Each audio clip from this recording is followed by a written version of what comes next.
मेरा नाम सोनू कंवर, कक्षा 7 है। कलयुग समाज के अशुभ लक्षण। कुटुंब कम हुआ, संबंध कम हुआ, प्रेम कम हुआ, मर्यादा कम हुई, लाज लज्जा कम हुई, विनम्रता कम हुई, समर्पण कम हुए, पुस्तक वाचन कम हुआ, खान पान की शुद्धता कम हुई, बाल कम हुए, कपड़े कम हुए, नींद कम हुई, घी मक्खन कम हुआ, पीतल तांबे के बर्तन कम हुए, भाई भाई का प्रेम कम हुआ, सत्य कम हुआ, अतिथि कम हुए, धैर्य कम हुआ, श्रद्धा और विश्वास कम हुआ, बड़ों का सम्मान कम हुआ और भी बहुत कुछ कम हुआ जिससे जीवन सहज था, सरल था। संतान को दोष न दे। बालक या बालिका को इंग्लिश मीडियम में पढ़ाया, अंग्रेजी बोलना सिखाया।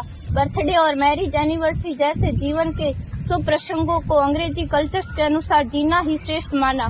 माता पिता को मम्मी डैड कहना सिखाया। जब अंग्रेजी कल्चर से परिपूर्ण बालक या बालिका बड़ा होकर आपको समय नहीं देता, आपकी भावनाओं को नहीं समझता, आपको तुच्छ मानकर आपसे जुबान लड़ाता, जब आपको बच्चे में कोई संस्कार नजर नहीं आता, तब घर के वातावरण को गमगीन किए बिना, संतान को दोष दिए बिना एकांत में जाकर रो लीजिएगा, क्योंकि पुत्र या पुत्री की पहली वर्षगांठ से ही भारतीय संस्कारों के बजाय, मंदिर जाने के बजाय केक कैसे काटा जाता है, यह सिखाने वाले आप और अम्मी है। जब बच्चा पहली बार घर से बाहर निकलता है तो प्रणाम और आशीर्वाद के बदले बाय बाय कहना सिखाने वाले आप और अम्मी है।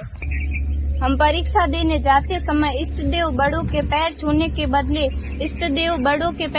के बदले बेस्ट ऑफ लक कहकर परीक्षा भवन तक छोड़ने वाले आप और अम्मी है।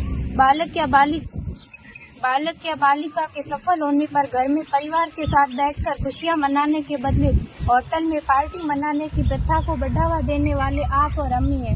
बालक या बालिका के विवाह के पश्चात कुल देवता देव दर्शन भेजने से पहले हनीमून के लिए फॉरेन टूरिस्ट स्पॉट भेजने की तैयारी करने वाले आप और अम्मी है। ऐसी कई ढेर सारी अंग्रेजी कल्चर्स को हमने जाने अनजाने स्वीकार कर दिया है। अब तो बड़े बुजुर्गों के पैर छूने में भी शर्म आती है। गलती किसकी? मात्र आपके माता और पिता की।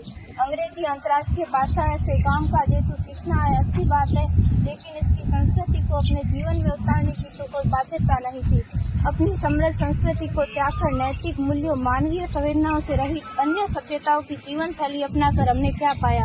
अवैध संबंध, टूटते रिश्ते, व्यसन युक्त धन, हत्यारे मन, छल भरे रिश्ते, अनुशासनहीन संतानें, असुरक्षित समाज। एक बार विचार जरूर कीजिएगा कि संस्कारवान पीढ़ी क्यों आवश्यक है।